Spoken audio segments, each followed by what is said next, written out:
You're listening to Choose FI Radio. The blueprint for financial independence lives here.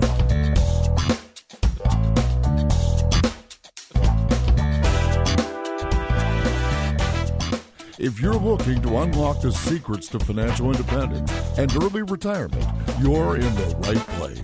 Stay tuned and join a community of like-minded people who are getting off the hamster wheel and taking control of their lives in the pursuit of financial independence. Choose FI, your home for financial independence online.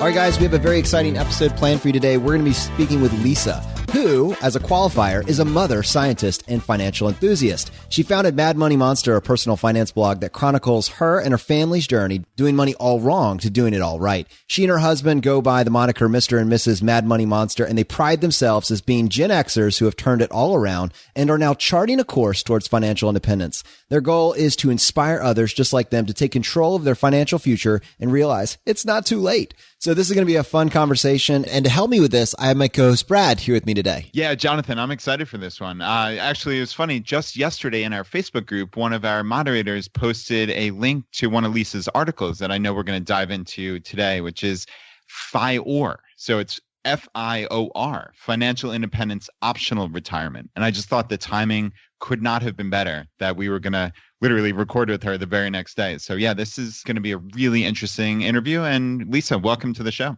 Hey, glad to be here. Thanks. So Lisa, I know for a fact what an absolutely fascinating backstory you have, and I'd love you just to take a few minutes and introduce yourself. Sure. My backstory, grew up actually in the original tiny house. It was a trailer. It was 8 by 50 feet long, so 400 square feet, 6 people. So it was a crowded house, but it was a good time. Fortunately, I was in a great school district, so I had friends with parents who, absolutely did have, a lot more than I did. And, I would look up to their parents and I would think, wow, I really would like to be in a different position, in my life as I grow up and turn into an adult. Despite my parents having us growing up in a trailer and things like that, they worked their butts off and they really pushed education, but they didn't really know how to build wealth. Now, they pretty much kept us out of debt. So they weren't racking up credit card debt and things like that, but they did spend everything that came in. Like everything that came in went out for bills, went out for making sure I had the trendiest clothes. I think part of my mom's overcompensation for growing up in a trailer was to make sure I looked like the other kids I went to school with. So, and at the time, I took it, right? That sounded good to me. So basically I grew up, I graduated, and started working. I didn't think I was smart enough to go to college, which is completely absurd. Let me slow you down for just a second. And I mean, what is it like actually growing up in a trailer? I mean, that's a different set of circumstances than many of the people that we've talked to up to this point. Yeah, that's actually true. Growing up in a trailer, it wasn't as acceptable, I guess is the right term.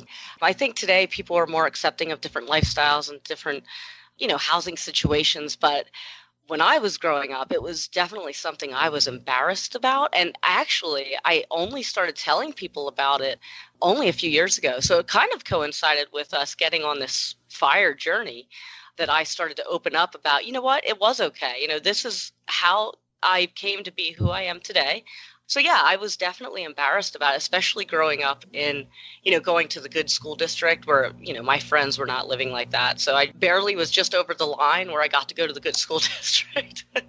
So that was a good thing, I guess. But yeah, it did affect my self-esteem and things like that. And unfortunately, I guess, but yeah, it did. Yeah, absolutely. One of the things that we've talked about on the show is this idea of being selectively hardcore, which really is a privilege because you're making a choice to be more hardcore in this particular aspect of your life. But coming from a place where it wasn't an option, you're just having to live this thing out, I'm sure it ingrains itself into your identity, which carries forward into almost every other aspect of your life. Oh, it absolutely does. And you mentioned, there was a time when we did not have a hot water heater. It just gave out and we didn't have the money to replace it. So There was a time period I definitely is imprinted in my memory that we were heating our bath water up on the stove and we dump it into the tub. But I was pretty small at that point, so I didn't really get the I should be embarrassed about this yet. So at that time it was just normal. I was like, oh sure, we're heating up our bath water, of course. Well, clearly it didn't hold you back. I mean, we can take a look at where you are now, but I would say that your path was not predetermined and you definitely had to work through some stuff. Can you tell us a little bit more about your high school and college experience? Oh, yeah, absolutely. So my high school experience was pretty low key. I was pretty much just a generic student. Like I wasn't picked on, but I wasn't a generic student. I'm going to get in trouble for saying something like that. But I wasn't picked on, but I wasn't in the popular group or anything like that. So I just kind of coasted through high school. Didn't really apply myself. Just kind of saw myself graduating, getting a decent job and just working, paying bills. I mean, I didn't want to live in a trailer. I knew that, but I didn't really have super high goals at that point. So I graduated high school, basically an average student. I got a job. I actually worked at a worldwide electrical components company. So I got a job in their lab soldering electrical parts together. That's where I met an engineer. He was pretty cool. He was pretty young and was asking me, what are you doing here? I'm like, well, I'm not smart enough to go to college. And, he just burst out into laughter and, my face turns all shades of red. I'm like, oh my God, what are you doing? And, he's like, of course you're smart enough to go to college. Anybody can go to college. That's when he talked about a community college. Because I said, my grades weren't great in high school, and he introduced me to the concept of a community college. I remember going home and secretly looking into the local community college and secretly applying, secretly being accepted. Now, at the time, I had no idea about an open admissions policy. I had no idea they pretty much accept everyone, but I was so proud of myself that I got accepted. I came to my parents, I got accepted into college, and that's great. Sorry, we can't help with money. So basically, I stayed at the electrical components company. I stayed there for the next 4 years while I worked full time. I listened to my lectures while I soldered components. I went to class at night. So it took me almost 4 years, to get my associate's degree. And then I transferred to the local private school for the remainder of my bachelor's. So, Lisa, we talk a lot about limiting beliefs here on the podcast. And it strikes me as a major limiting belief that I wasn't smart enough to go to college, or maybe because nobody in my family had a high school diploma, not less a college degree, that maybe I could never do it. I wonder if you've ever reflected on that. Like, where did that come from? Was that something that was part of your family, something you just grew up with? Like, I know one of your quotes in your article said, I grew up as a poor kid on the right side of the tracks, which lit a fire inside me. And I'm curious, like, this interplay between the limiting beliefs potentially from your family or seeing your family, and then also maybe aspiring to the wealthy people who live next door. Like, was there ever an interplay there, or like a balance where you're struggling, okay, my friends are going to college, or the wealthy kids are going to college, but it's not for me, or I'm not smart enough? Like, did that ever play into your thought process? So I never actually took the SATs. That's a funny thing. But my best friend, one of my best friends, I said to her, do you think I could still go to college? And she was set up to start a pre-vet program. So she had already been accepted. So I kind of looked up to her. She was bright. And she said, oh, no, it's too late now. And I was like, oh. But I didn't really have a mentor to go to. I didn't have somebody. I mean, my parents would say, yeah, you can go, but we can't afford to pay for it. So right there, I kind of hit a roadblock, Yeah. I want to say what's striking me is we've kind of thrown out the phrase first generation FIRE as someone that realized the possibilities of a high savings rate, but it almost seems like you had even more disadvantages stacked against you. I mean, this stuff it was nowhere on your radar. There was not a single person that you could point to that even had a modicum of financial prowess at this point, right? That is true. You're just reaching out into the void and hoping that something comes back. Yes, and one thing about me is that I've learned this over years. I'm coachable, so that has served me really well. So I left high school and I immediately got that job, and it was that engineer that really encouraged me to go to college and said, "No, you can do this. You're way smart enough." And he was sitting there with a master's degree. So if he believes in me and he's telling me I can do it, well, then maybe I can. So that was my moment that I grabbed onto, and I thought, you know what, I'm going to try this. I'm going to see what I can do. I can see what I can make happen. I'm just blown away by the fact that, I'm having this kind of light bulb moment right now, just thinking out loud that you can be that one person for someone else. How often do you just go through life saying, I can't make a difference. I'm not big enough. I don't have a big enough platform. But honestly, the value of mentorship, and it doesn't even have to be a formal mentorship. It could just be one person giving someone else words of affirmation to just destroy a limiting belief that could have been held for decades. Absolutely. Absolutely. And I can actually also remember I had saved up enough money because I had to work, right? I had to pay for this myself. So I'd saved up enough money, which was a lot for me at the time, $600 for 2 classes I was going to take in the evening. And I went to a friend's home. They had a friend of mine that didn't go to college, and I'm sitting there with their parents, and I said, oh, I don't know, should I go do it? Because it's a lot of money for me to give up, right? I was so proud that I saved this money. Should I do it? Should I not do it? The response was, well, why start? You're not going to finish. And that just, boy, did that rub me the wrong way. And that also lit a fire under me. So I think I probably drove down that night and paid for the classes and signed up, and that was it. Wow, where do they get off saying that? Like, what would even cause them to say something absurd like that? Looking back, I think it's because their child chose not to go. So it was almost like a little jealousy thing, maybe? That's the only thing I can come up with, because why would you say that as an adult to an 18-year-old? Yeah, I mean, lighting a fire, that really does. There are many things that can motivate us psychologically, right? And thinking that someone thinks, hey, there's no way on earth you can do this. Well, that would light a fire under me. So good for you. That's amazing. Did they have it, not to delve too much into this, but did they have any past with not graduating college or anything? Like, that's just such a weird psychological thing. Like, who would say that to another human being, not less 18 or 19-year-old kid? Correct. I don't believe they had gone to college either. Maybe they didn't even realize why they were saying it, right? I don't know. Yeah, just limiting beliefs. We all have them, and you just have to be so careful about that. Like, whenever you say, like, oh, I can't do X, or I'm not smart enough, or I'm not good enough at X, that's crazy. To me, it's I'm not good enough now, but what do I have to do to work to get there?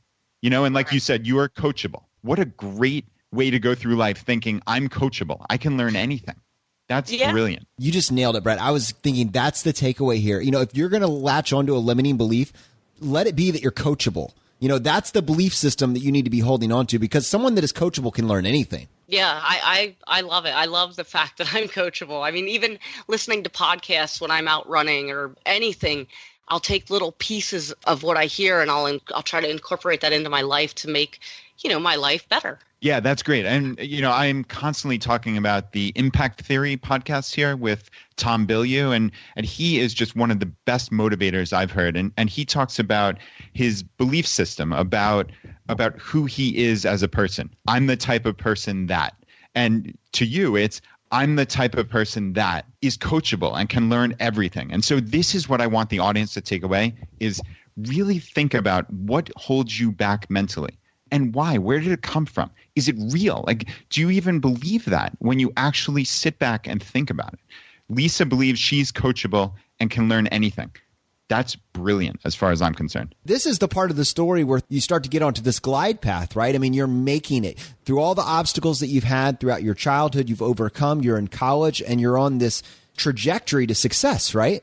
Yeah, I guess that's true. I mean, I felt better and better with each passing semester. It was a lot. It was not easy for me to get through it, especially those first 2 years when I was working full time. Like, I would go straight from the factory and I would stop in the Wendy's parking lot. I'd study a little bit. I'd grab a burger. I'd go straight to class, and I wouldn't get home till 11 o'clock at night. And I'm up at 6 o'clock the next morning to get to work by 7 again. So it was a lot. Now, after that piece, when I did transfer, that was the only time in my life where I didn't work. I didn't work for 2 years while I was at the 4-year school, finishing up my bachelor's degree. I actually put on the financial aid form that I was not willing to work. I think because I checked that box, they gave me, I don't know, they adjusted my package. I don't know, but that might be a trick that some of your listeners might want to try out. But my package was great. I mean, I came out of private school with $25,000 of debt at the end of 2 years, which wasn't that bad. And I graduated with a scientific degree. and, little debt. So I got a job right away, making a pretty good salary. So that's the end of the story, right? You've made it. No, it's not the end of the story. But yes, my education, yes, I checked that box. I made that. For me, that was such a big hurdle. I knew that I needed that, or at least in my mind, I wasn't an entrepreneur. I wasn't somebody who's going to make a ton of money with the creation that I come up with at that time in my life. So I knew that I needed that college degree to get me into that next level, so out of my childhood status, I guess. But as far as working for the company, the companies I've worked for, I actually took up my employer on the free master's degree as well. So I got a master's degree 100% free. So that was nice too.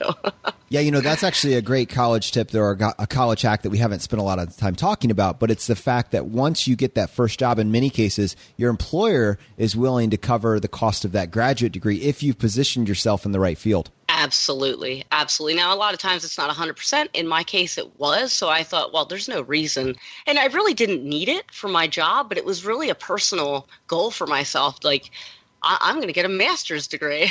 Not only am I not going to not finish, but I'm going to go on to get a master's degree as well. So are you 22 at this point?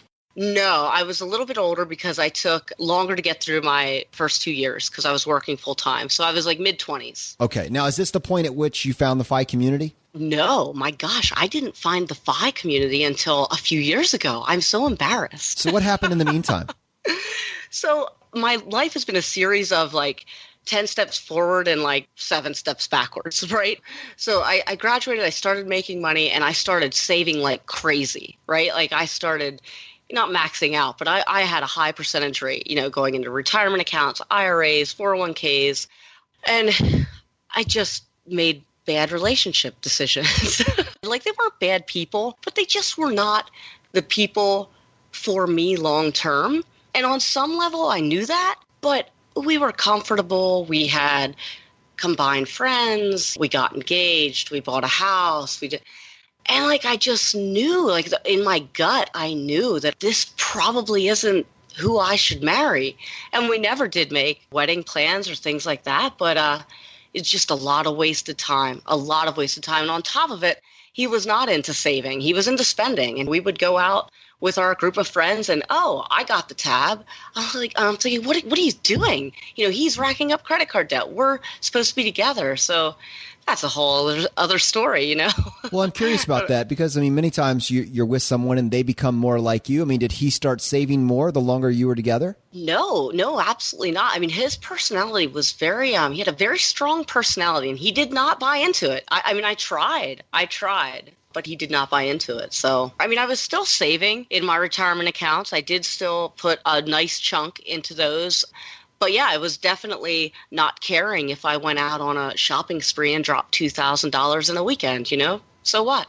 Okay, Lisa. So all through this time, you still are saving in your 401k or retirement accounts, right? Yep, both. IRA, 401k, yep.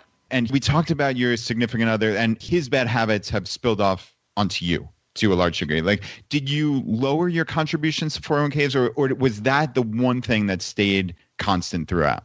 I did not lower my contributions, and he would give me crap about that, but not so much that it made me want to change that. I knew that was very important. Now, he did rub off as far as me spending more, but because we still had separate accounts, separate money, he wasn't exactly seeing the dollar amounts that I had going into those accounts. Nice. So that's really cool. So you've been saving in your 401ks since your early to mid 20s. And you said Once you graduated, you had a good salary. So at least there was that, right? But I'm curious throughout this process where you started spending more, $2,000 on a shopping spree on a weekend, did you go into debt as well? Or was it you were spending every dollar that came in other than your retirement contributions? I was pretty much spending every dollar. I did rack up some credit card debt. Yeah, it was cyclical. So I would rack some up and then I would pay it off. And then I'd rack some up and then I'd pay it off. So you're in this relationship. You have this sense that maybe this isn't the right fit, but, you guys are keeping your finances separately. So who cares, right? Absolutely. We kept our finances separately, even though we bought a house. I kept my name off the deed. I put some money toward the down payment.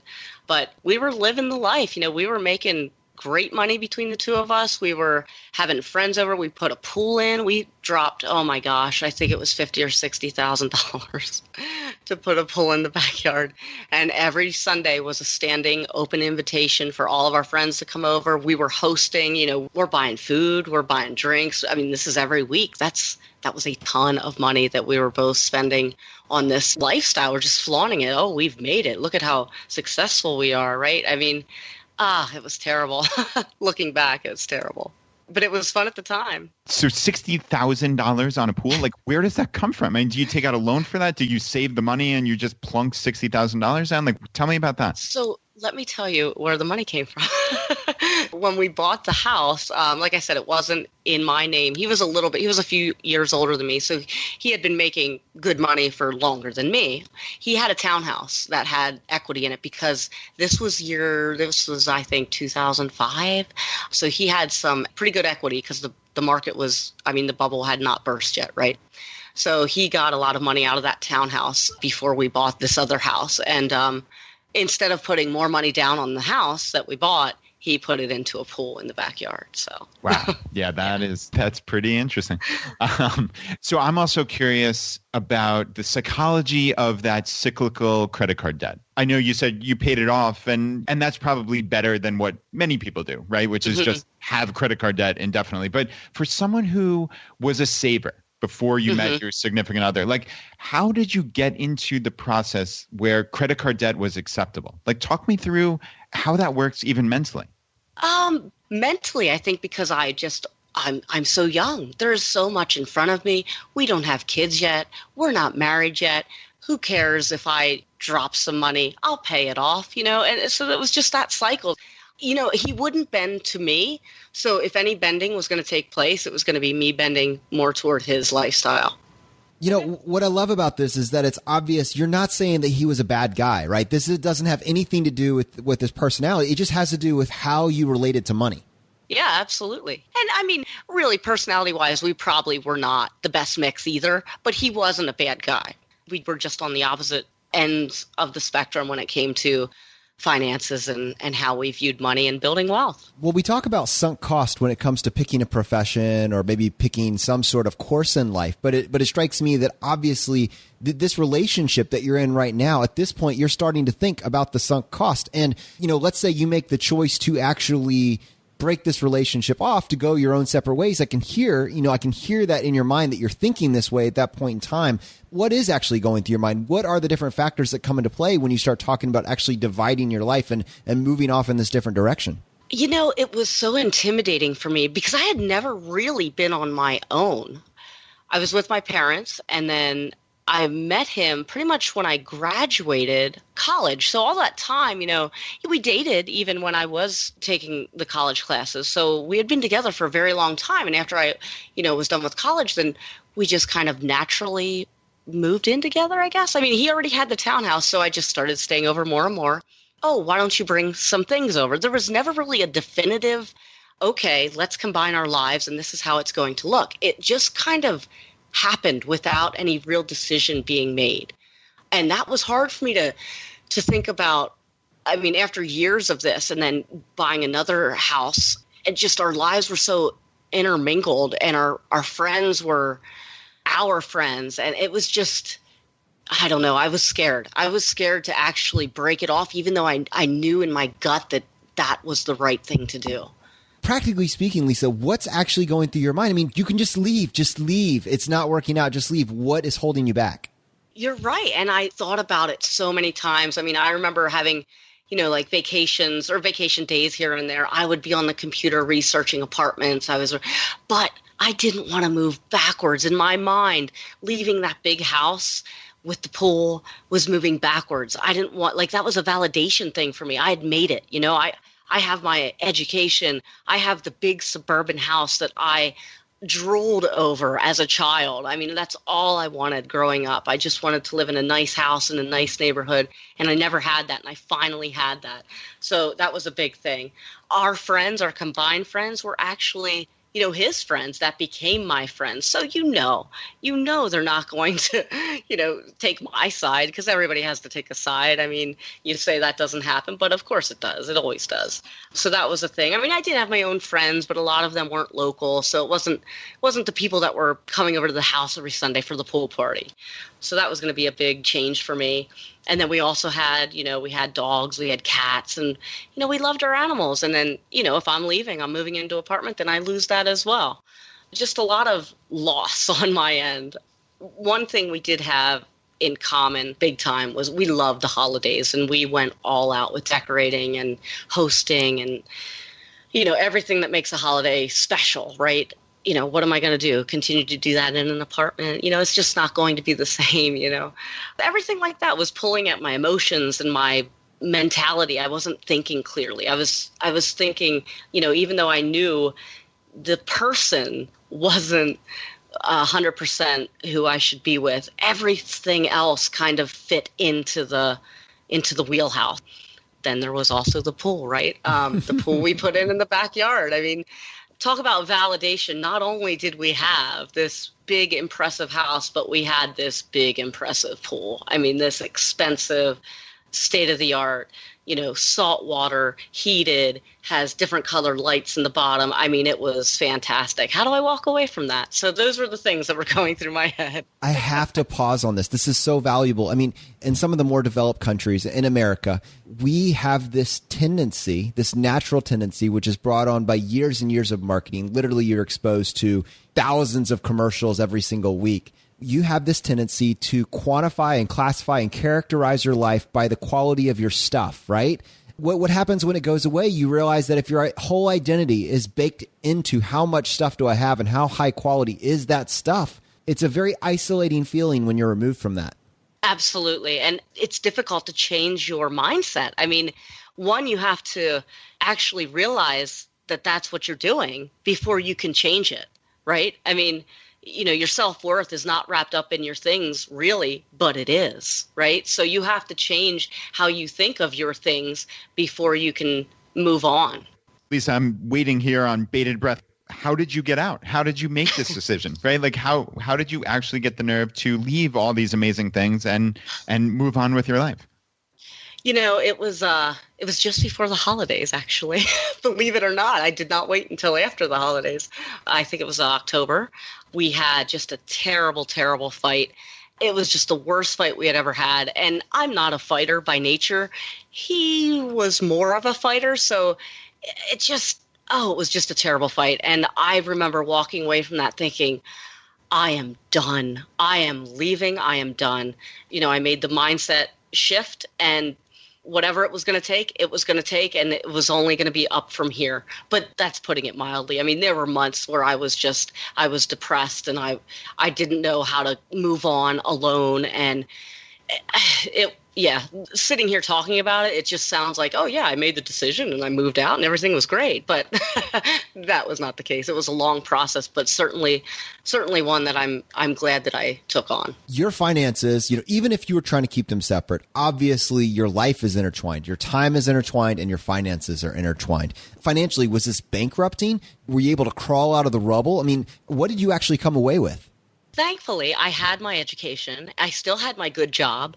So I had a good income. I knew I had enough that I could go out and live in an apartment, but I also knew that I had nothing really in the house that was mine. I mean, I moved into his townhouse.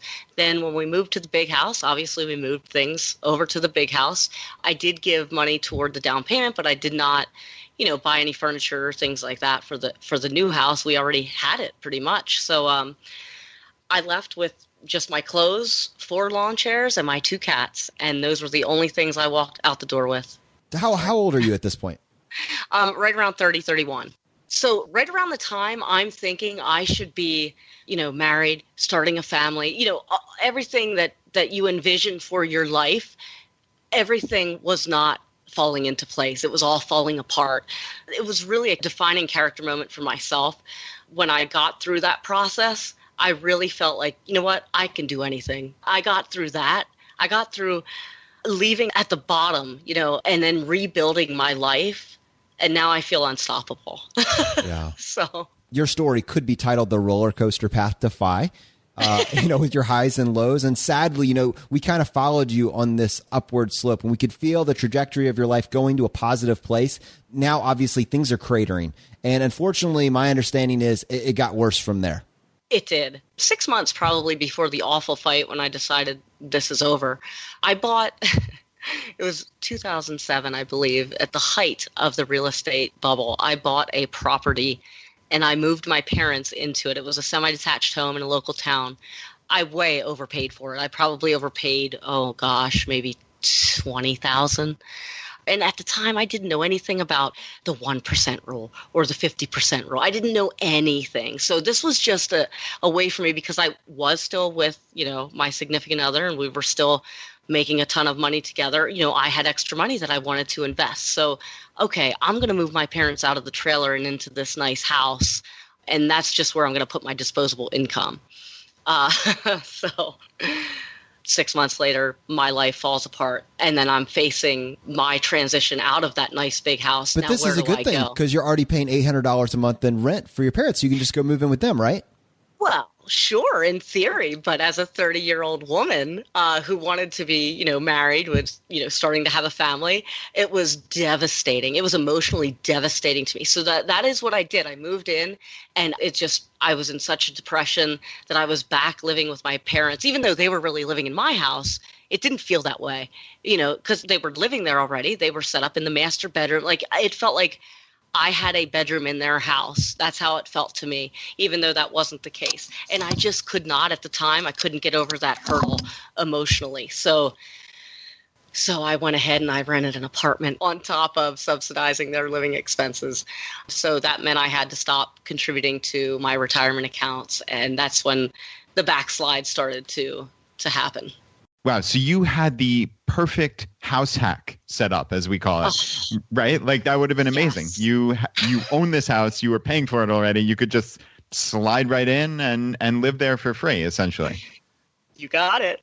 That's part of my biggest mistake. But do you think it was like a societal pressure that a successful 30-year-old woman can't live with her parents? Or was it just that you were in a bad mental state? Talk me through why you made that decision, if you recollect what you were thinking at the time. Yeah, I don't know if I can actually pinpoint it. I think it was a societal thing. I think I was an emotional mess. I mean, I had to leave that big house. I mean, just dealing with all those things that we had talked about, me leaving the big house and the friends and the pets and the holidays and the pools, just leaving all of that. I was grappling with my self-identity, I guess.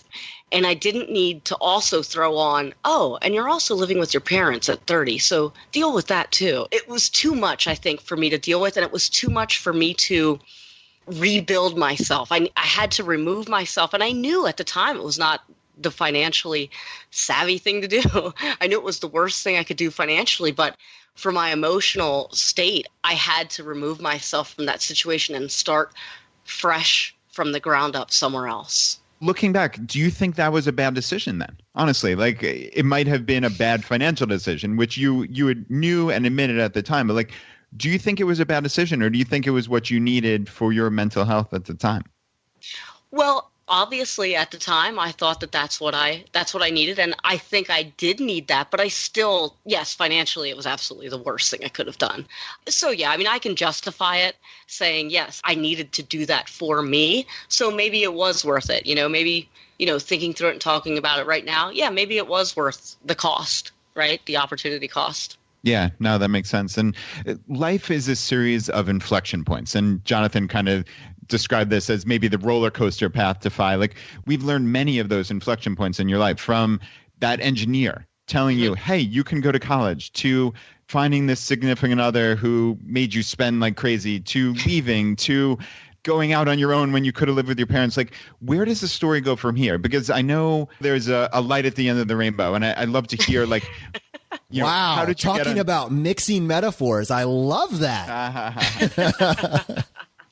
Yeah, tell us about the comeback story, though. Let's hear about it. Well, the comeback story, it took a little bit longer. I was living in the apartment. I was rebuilding myself from the ground up. I actually got involved with somebody else and had a child. Unfortunately, that relationship did not last for the long term. But I got something pretty awesome out of it. So during all that time, my dad passed away. My mom's still living in the house.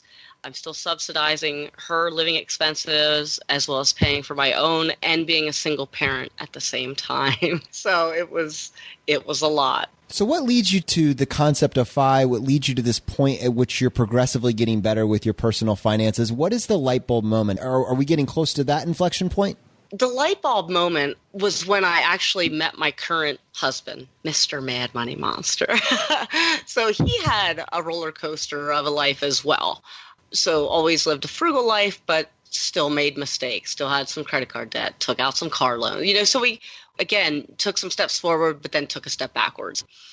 We were talking about buying a bigger house because that's what you do, right? You're going to get married. You need a bigger house.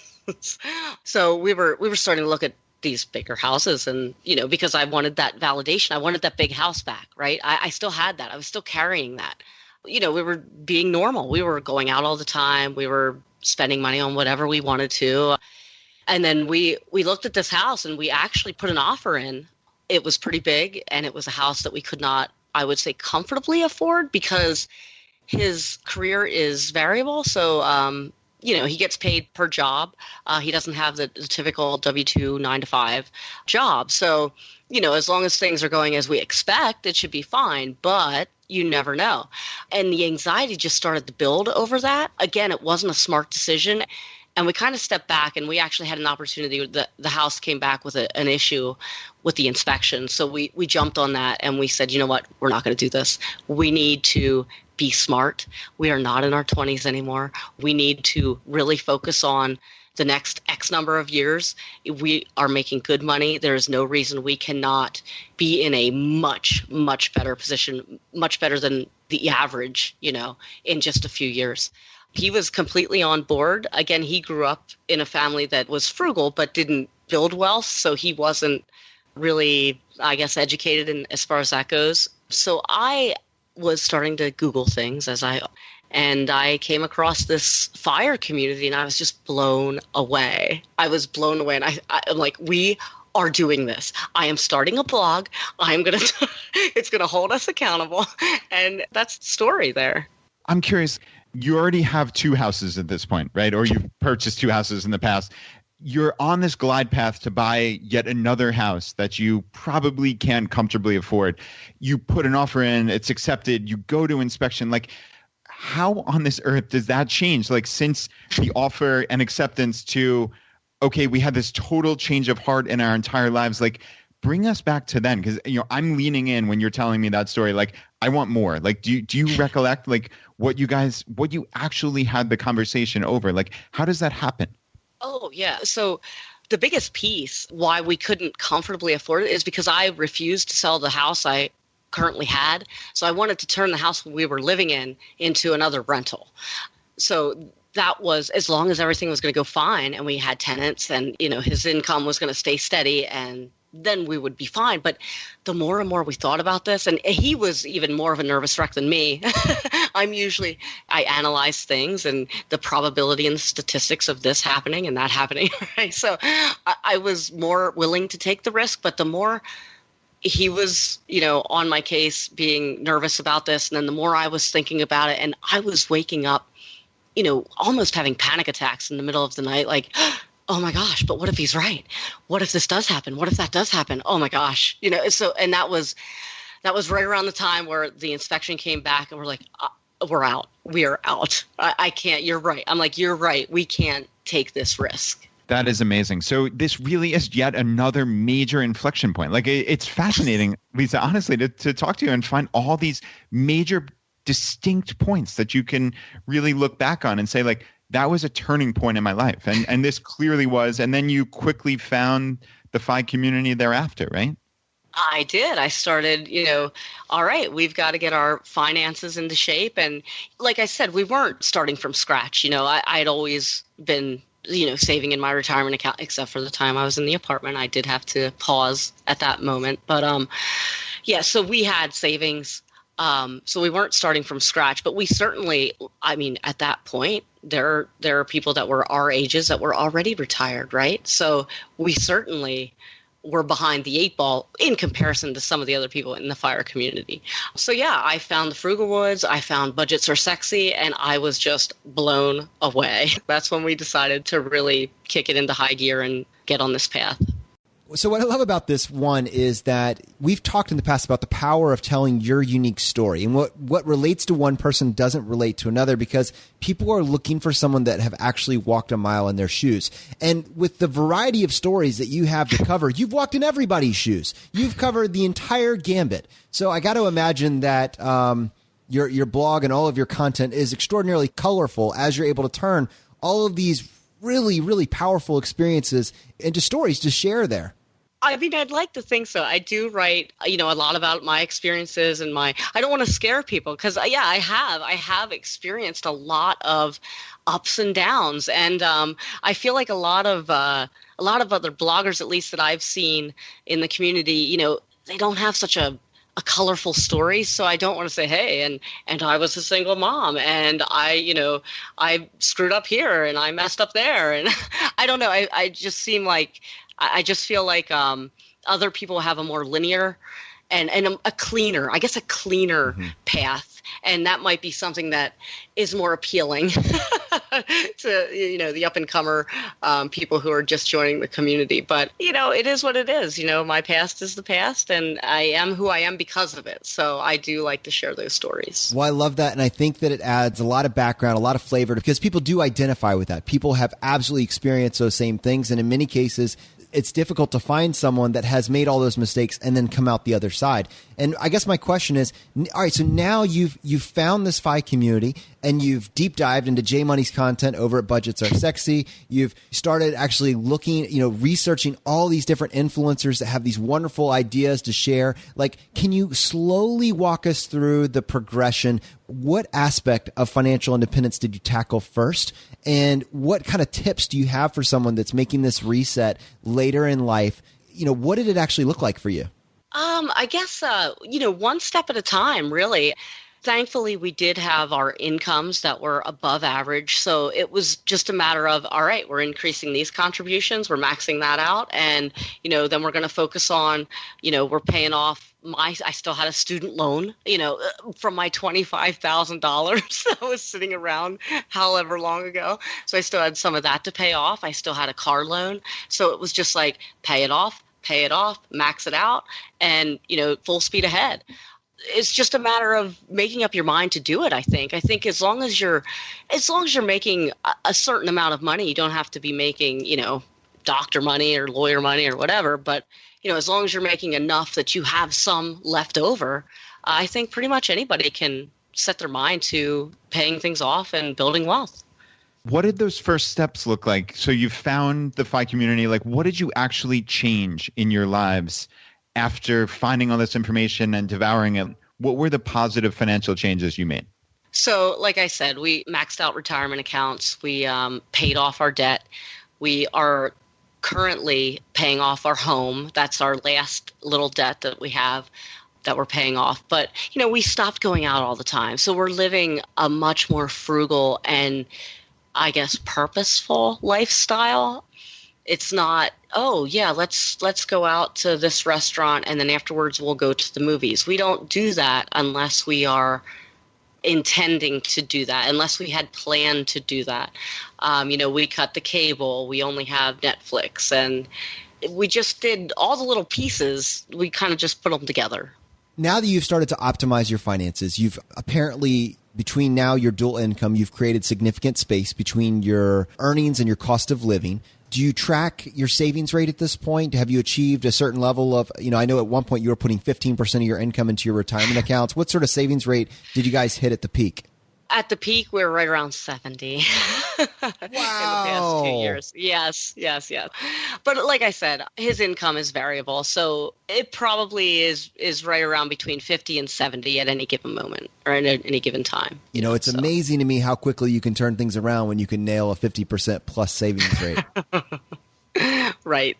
So what does this look like for you? I mean, obviously you're telling this from the perspective of someone that is not at FI, but someone that is on the path to FI. I mean, you're the comeback kid, right? You're the roller coaster path to FI. You had the light bulb moment a little bit later on, and now you're just crushing it. How much longer till you hit FI? A few more years in the traditional sense where we could just live off our investments, the 4% rule.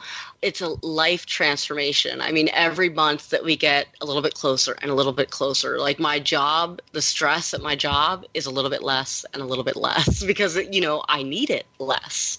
I'm not saying I'll leave my job. I do enjoy it most days. I enjoy everything that comes along with it, my coworkers, the satisfaction I get from it, the income, of course, the benefits. So I'm not saying that I will actually retire early, maybe earlier than, the government says I should retire, but that's not something that we are chasing specifically. Well, that's what I love. You've been in the FIRE community for 2 years and you're already ready to change the name. Do you want to tell us about that? It's funny. I had this post this idea that I wanted to write this post for a while now. I keep a running list of my ideas when they pop into my head. And last Thursday night, I was like, I've got to polish this up and get it published. I have to, because I think it's going to be a good piece to talk about on this podcast. And I remember I stayed up late and I got up early and I just wasn't feeling well. But I said, it doesn't matter. It's got to get published. It's got to get out.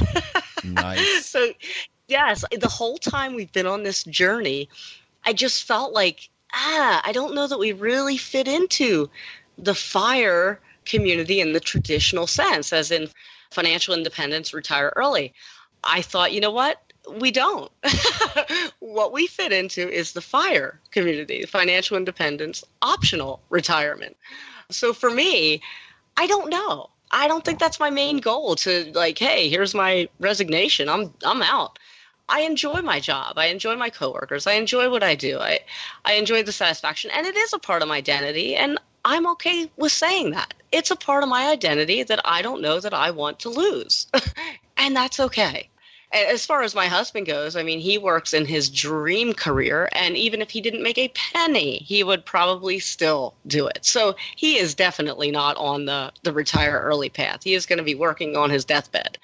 So for me, I want the option. I love the blog. If the blog turns into some, huge money-making venture, then maybe I do. Maybe I do leave my current employer and do that full time. But I want the option. I love that. It is truly all about options. And that's why Jonathan and I actually shy away from FIRE with the retire early, because I feel like that turns people off. Like it's just such a loaded thing, like retirement, just generally that concept, right? People think of sitting in Florida, sipping umbrella drinks and playing golf, right? Like that's not what we're looking for here. We're looking to take the power back in your life. And that's what you're describing, right? Like every month you get a little more power accrues on your side of the ledger, and you feel better about your job, even the stresses, because eventually you can say, how we affectionately call it, FU money, right? Like there might be aspects that you don't like of that job, and you might be able to jettison them. And that would have been impossible with the old Lisa, right? The one who had the cyclical credit card debt and still had student loans. Like, because you've taken this power back in your life, you truly have options. And that is why I love F.I.O.R. That's great. FIRE, optional retirement. That is absolutely brilliant. And so, yeah, thank you for coining that. I think it's a valuable addition to the community. It was fun. It was definitely a fun article to write. But you're right. I mean, we're into building legacy wealth. Like, that's more of our goal than to hit a certain number and live on X amount each year for the rest of our lives. We want to leave something behind. That's why we just want the option. Well, we're definitely going to link to that article in the show notes so people can check it out in its entirety. What is the best way for people to connect with you? The website, madmoneymonster.com. I'm also on Facebook, Twitter, Pinterest, same name, Mad Money Monster. All right. Well, on most shows, that would be the end of the episode. But on our show, we always like to finish up by giving you the chance to tackle the hot seat. Are you ready for this? Oh, boy. I think so. Go ahead. In a world drowning in debt and rampant consumption, trapped by the chains of lifestyle inflation, these questions highlight the secrets of those who have broken free. Welcome to the Choose FI Hot Seat.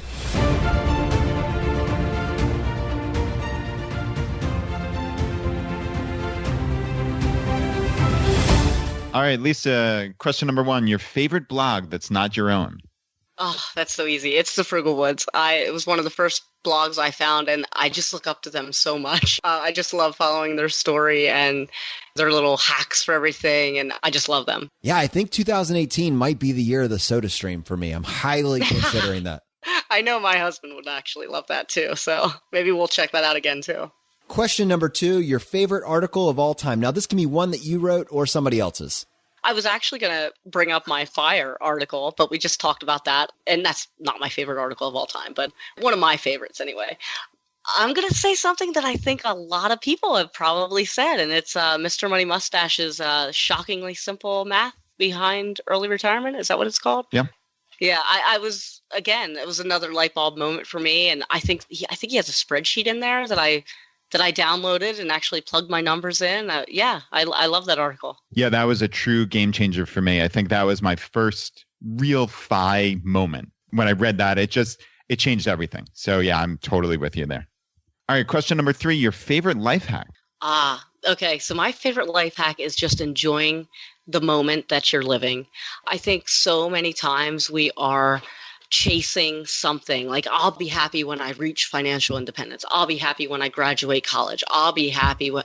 No, you have to be happy now. You have to enjoy the ride. You have to enjoy not just the coming weekend, but, Tuesday night with dinner around the table. I enjoy little things, and I think it contributes to my overall happiness. That is so insightful. What happens when you're tied to the hamster wheel, when you're purchasing stuff to make up for your general unhappiness? To have a truly happy moment, you have to have this epic adventure, this epic experience, something that totally overshadows how just miserable your 9 to 5 is. But if once you break the hamster wheel and you get to reclaw back a large percentage of your time, it can be the simple things, right? Oh, it really can be. I mean, I look forward to my lunch at work because I get to decompress. I sit down at my computer. I might read some blogs. I might start a blog. I might, do a little research, and I get something done and I accomplish something. And then I'll look forward to dinner with my family that evening or a bike ride that we have planned. It doesn't have to be our next vacation or something big. It's just the little things that I get a lot of enjoyment out of that I do think is a life hack for me. All right. Question number 4, your biggest financial mistake. Well, it was not moving into the rental house that I bought for my parents when I broke up with my significant other from the big house. It was hands down the worst financial move I could have made, and it affected me it's still affecting me because I still have to work. Do you think that one decision, if you had made the opposite choice of what you made, you'd be at FI right now? Is it that stark? Yeah, I do think so. Because I was always interested in saving more than the average person and investing money. So yes, I think if I had focused on that at that moment and really made the right decision for my finances, yeah. Wow. But you live and you learn, and it makes for a more colorful story. So, well, it does that. And we can't beat ourselves up over past decisions. I think this is important for the audience to realize, like, so many people come to us and say, oh, I'm just getting started with FI. I'm 50 years old and I've done everything wrong. Well, okay, you've done everything wrong. Well, start today making the right decisions, right? So I hear you completely. Sure, that was a mistake. And ideally, you could go back and change it, but it helped you on your story. It helped you on your path. And now you're making all the right decisions and saving 50 to 70% of your income. So yeah, I have moments in my life that I still think about it, even though I tell myself, like, you can't change the past. Like, I still rue the day that I went and bought some investment property in North Carolina, but like, you can't beat yourself up about it because you made the best decision with the information you had at the time. And that's just the way life works, Absolutely. Yep. You're absolutely right. All right. Question number 5, the advice you would give your younger self. Oh, I would tell myself to really analyze the decisions you're making because they do have the potential to affect you years and even decades down the line, especially with relationships. Don't just blindly stay in a relationship just because you're having fun or you don't want to break up. This is your life you're talking about, and it's finite. So yeah, I would definitely tell myself to act sooner on things and make better decisions, I think. All right, we have one bonus question. Oh, boy. What was your favorite purchase that you made on Amazon.com last year? Okay. Well, I'm not an Amazonaholic, that's for sure, but I do use Amazon occasionally, and our local pet store. So we actually feed our pets grain-free food, just because it's better for them. But our cats, our Mad Money cats, they are on a certain kind of food, and our specialty store actually ran out of that food. So I picked something else up, and they went on a hunger strike. So what am I going to do? So I actually ordered it from Amazon, and it was here the next day. Nice. So that's probably my favorite. I'm getting better. I would qualify myself as an Amazon addict or have the risk of becoming one, but I'm doing really good lately. Like, it's almost like I've got this linear focus, this tunnel vision, and I rarely deviate outside of it these days. Brad, I'm really giving myself a pat on the back here. Nice. You're a changed man. I'm impressed. Totally a changed person. Yep. Well, Lisa, thank you so much for coming on the show. This has been a lot of fun. I think this is going to be an episode that's going to be very encouraging for some people in our audience who say, gosh, you have all these people on that are 20 years old and have never made a wrong decision. And yeah, of course they're at F.I.O.R, but what about me? I'm over here. I think the fact that you have this diversity of experience to draw from really grabs people where they are and gives them hope and gives them encouragement. And I just thank you for coming on the show today. Oh, thank you so much. It was a lot of fun. And thank you for being a part of the Choose F.I community. If you want to support us, here are 4 easy ways. 1, leave us an iTunes review. If you want to do that, just go to choosefi.com/iTunes. 2, use our page to sign up for travel credit cards. If you want to travel the world with miles and points instead of your hard-earned dollars, then just go to choosefi.com/cards and get started today. 3, if you're working on the milestones of F.I, set up a personal capital account to track your progress and use our affiliate link. It's completely free, and just go to choosefi.com/PC. P as in Paul, C as in cat. And 4, and most importantly, find your friends, coworkers, and family members who might be open to this message and tell them about the podcast. Have them start with episode 38, The Why of F.I, and right behind that, have them go listen to episode 21, The Pillars of F.I. It is a fantastic starting place. All right, my friends, the fire is spreading. We'll see you next time as we continue to go down the road less traveled. You've been listening to Choose F.I. Radio Podcast, where we help middle-class America build wealth, one life hack at a time.